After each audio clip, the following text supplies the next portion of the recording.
Catalyst deactivation and regeneration. Catalyst. A catalyst is a substance that changes the rate of chemical reaction without itself appearing in the products. It helps to attain equilibrium by reducing PE barrier in the reaction path.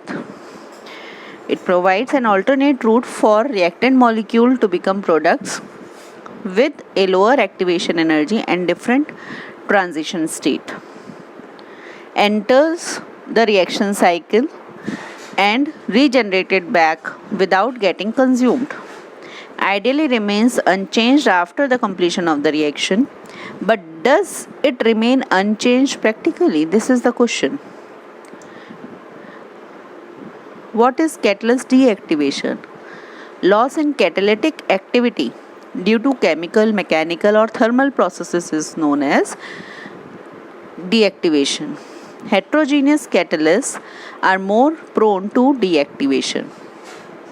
There are some mechanisms stated over here and the type of deactivation they are going on, the catalysts are going on, the type of deactivation but through which type of mechanism, and its brief discussion or definition is provided in this table. Therefore, first mechanism is poisoning. It is a chemical type of deactivation.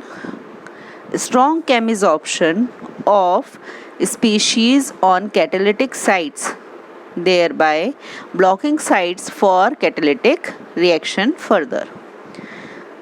Next is fouling or coking. It could be the type of mechanical or chemical deactivation. Physical deposition of species or carbonaceous material from the fluid phase onto the catalytic surface and in catalyst pores. Again, if there is a deposition, then it will block the pores, and if pores are blocked, then the active sites are blocked. Therefore, no further or reduced activity is known, and it will be a type of deactivation. Third process is by sintering, that is thermal degradation. The type is thermal. Thermally induced loss of catalytic surface area, support area and active phase support reactions.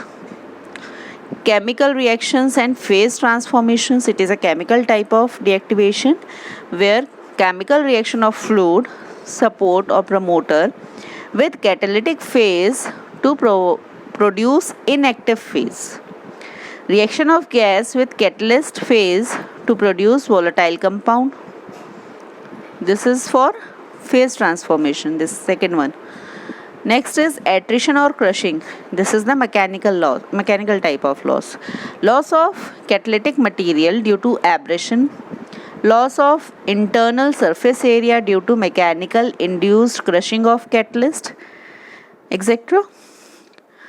Now next type of reaction is, these are the some industrial examples of catalyst deactivation due to poisoning. Catalytic cracking.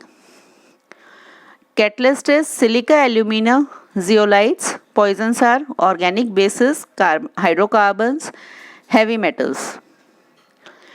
Reaction is hydrogenation and dehydrogenation.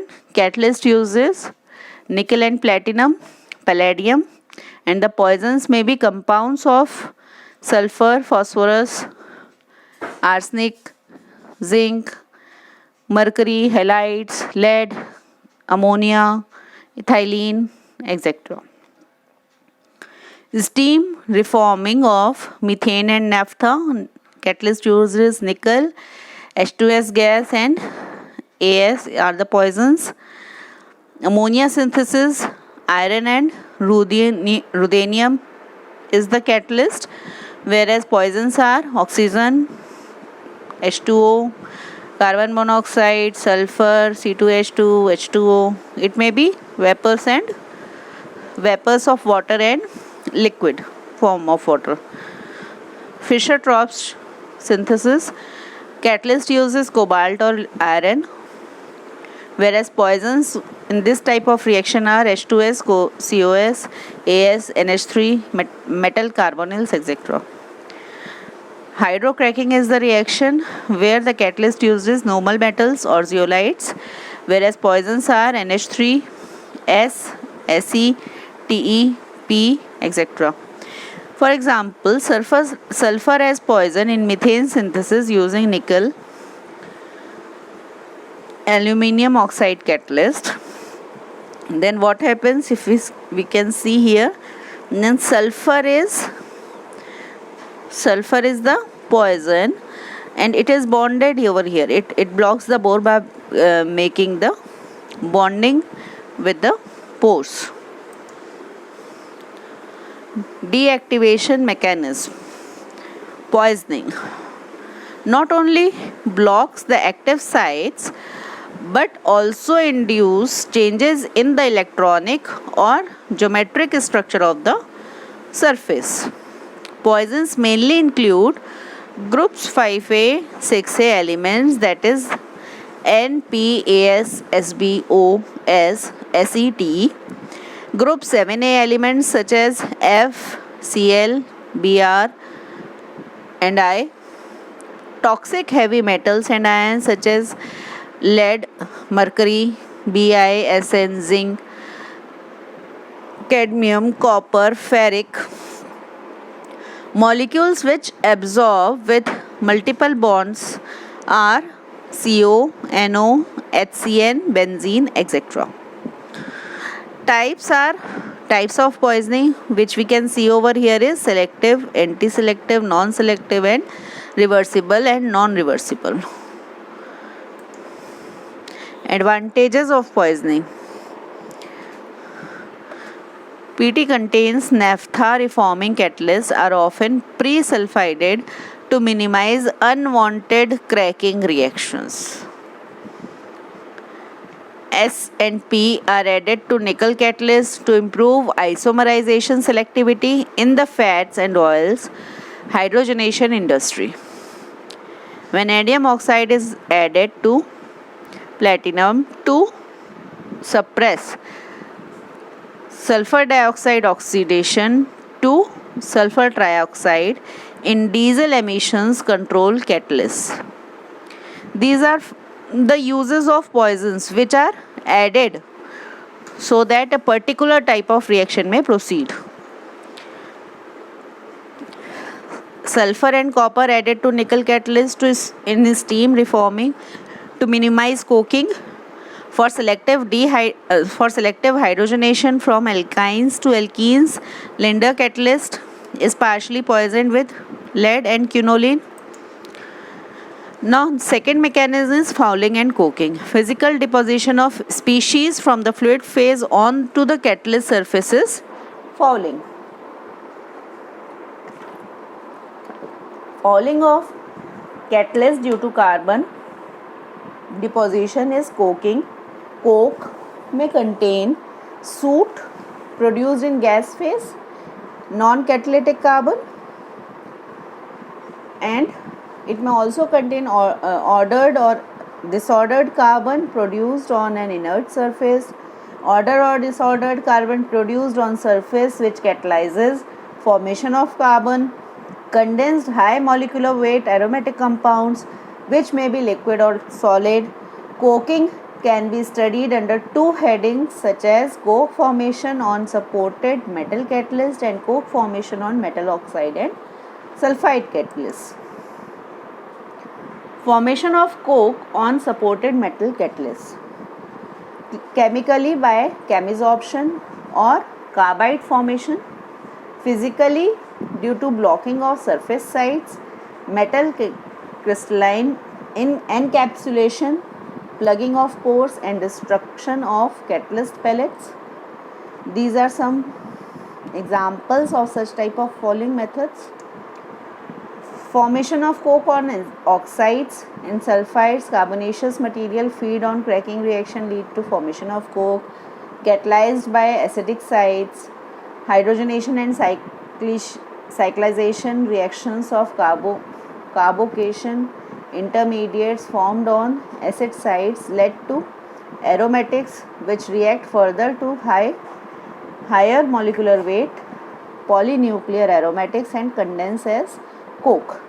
Because of the high stability of the polynuclear carbocations, they can continue to grow on the surface for a relatively longer time before a termination reaction occurs through the back donation of a proton.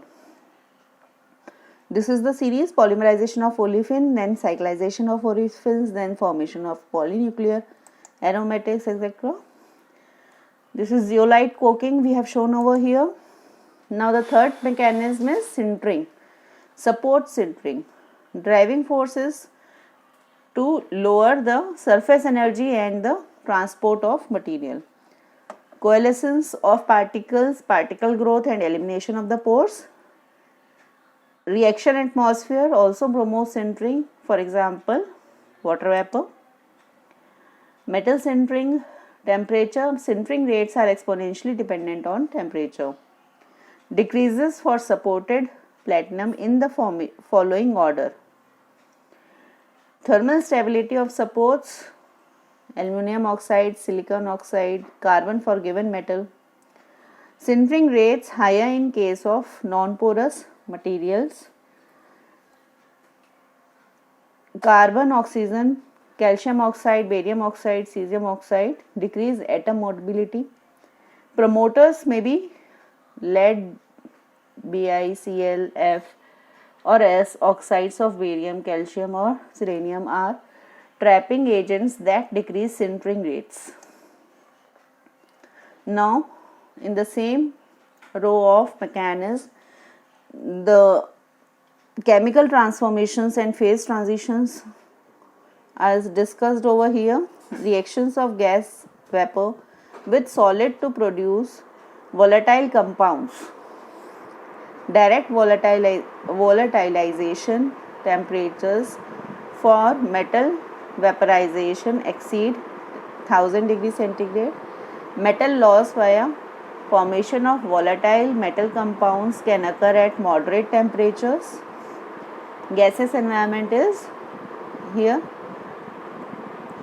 carbon monoxide and nitrogen monoxide. Compounds type are carbonyls and nitrosyl carbonyls.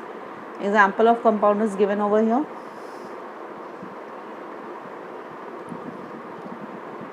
These are some of the reactions, and now we come upon deactivation mechanism, that is mechanical degradation. Crushing of granular or pellet or monolithic catalyst forms due to a load. Attrition, the size reduction or breakup of catalyst granules or pellets to produce fines, especially in fluid or slurry beds. Erosion of catalyst particle or monolith coatings at high fluid velocities, where collision of particles with each other or with reactor walls occurs.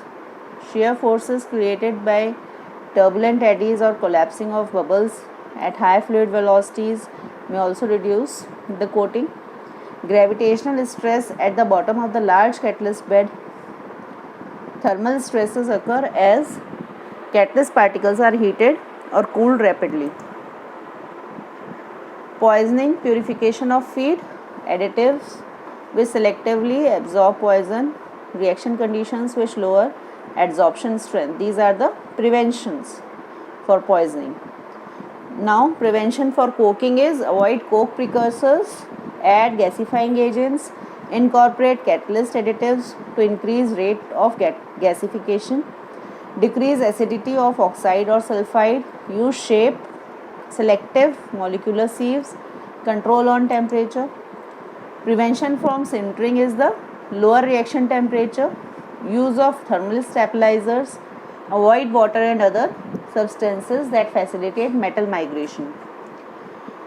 For prevention of mechanical degradation, increasing strength by advanced preparation methods of the catalyst can be done, adding binders to improve strength and toughness, coating aggregates with a porous but very strong material such as ZrO2, chemical or thermal tempering of agglomerates to introduce compressive stresses which increase strength and attrition resistance.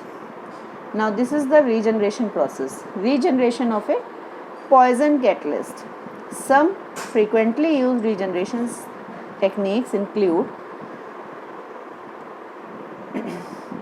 treatment with oxygen at low oxygen partial pressure, treatment with steam at 700 to 800 degrees centigrade. It also includes 80% removal of surface sulfur from magnesium and calcium promoted nickel steam reforming catalyst occurs at 700 degrees centigrade in steam. This is the steam process. Regeneration of coked catalyst. Gasification with oxygen, water, carbon dioxide and hydrogen. Here carbon will combine with oxygen to give carbon dioxide, carbon molecule will combine with water molecule to give carbon monoxide and H2. Carbon molecule will combine with CO2 to give 2 molecules of carbon monoxide which can vaporize or which is a gas which will be removed easily. Carbon molecule when it reacts with hydrogen, it forms methane which is also a gas. Therefore here the carbon which blocks or which is present there as a soot or which blocks the pores and lowers the activity of the catalyst is removed by the use of these gases. Promoters can be added to increase the rate of gasification. Washing with chlorobenzenes or liquefied propanes. Other followants can also be removed by such as shaking or abrasion. Metal catalyzed coke removal with hydrogen and water can occur at the temperature as low as 400 degrees centigrade, but more graphitic or less reactive carbons or coke species in hydrogen or water may require temperatures as high as 700 to 900 degrees centigrade. Redispersion of sintered catalysts. High temperature treatment oxychlorination is required. Sintering very hard to reverse. Therefore, a mechanism for platinum redispersion by oxygen and chlorine is shown over here. Redispersion of alumina supported platinum is also possible in a chlorine free oxygen atmosphere if chlorine is present on the catalyst. Conclusion.